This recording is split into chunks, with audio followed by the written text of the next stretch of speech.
ഇന്ന് ഡിസംബർ 26 ഇന്ന് നമ്മൾ വായിക്കാൻ പോകുന്നത് സുഭാഷിതങ്ങൾ 3-ാം അധ്യായം. കർത്താവിനോട് വിശ്വസ്ത മകനെ, എൻ്റെ ഉപദേശം വിസ്മയിക്കരുത്. നിന്റെ ഹൃദയം എൻ്റെ കൽപ്പനകൾ പാലിക്കട്ടെ. അവ നിനക്ക് ദീർഘായുസ്സും സമൃദ്ധിയും ഐശ്വര്യവും നൽകും. കരുണയും വിശ്വസ്തയും നിന്നെ പിരിയാതിരിക്കട്ടെ. അവയെ നിന്റെ കഴുത്തിൽ ധരിക്കുക, ഹൃദയഫലകത്തിൽ രേഖപ്പെടുത്തുകയും ചെയ്യുക. അങ്ങനെ നീ ദൈവത്തിൻ്റെയും മനുഷ്യരുടെയും ദൃഷ്ടിയിൽ പ്രീതിയും സത്കീർത്തിയും നേടും. കർത്താവിൽ പൂർണ്ണ ഹൃദയത്തോടെ വിശ്വാസമർപ്പിക്കുക. സ്വന്തം ബുദ്ധിയെ ആശ്രയിക്കുകയുമരുത്. നിന്റെ എല്ലാ പ്രവൃത്തികളും ദൈവവിചാരത്തോടു കൂടിയാവട്ടെ. അവിടുന്ന് നിനക്ക് വഴി തെളിച്ചു തരും. ജ്ഞാനിയെന്ന് സ്വയം ഭവിക്കരുത്. കർത്താവിനെ ഭയപ്പെട്ട് തിന്മയിൽ നിന്നും അകന്നു മാറുക. അത് നിന്റെ ശരീരത്തിന് ആരോഗ്യവും അസ്ഥിക്ക് അനായാസതയും നൽകും.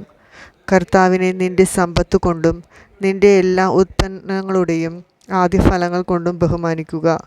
അപ്പോൾ നിന്റെ ധാന്യപ്പുരകൾ സമൃദ്ധി കൊണ്ട് നിറയുകയും നിന്റെ ചാക്കുകളിൽ വീഞ്ഞു നിറഞ്ഞു കവിയുകയും ചെയ്യും. കർത്താവിൻ്റെ ശിക്ഷണത്തെ നിന്ദിക്കരുത്. അവിടുത്തെ ശാസനത്തിൽ മടുപ്പ് തോന്നരുകയുമരുത്. എന്തെന്നാൽ പിതാവ് പ്രിയപുത്രനെ എന്ന പോലെ കർത്താവ് താൻ സ്നേഹിക്കുന്നവനെ ശാസിക്കുന്നു. ദൈവവചനമാണ് നാം കേട്ടത്.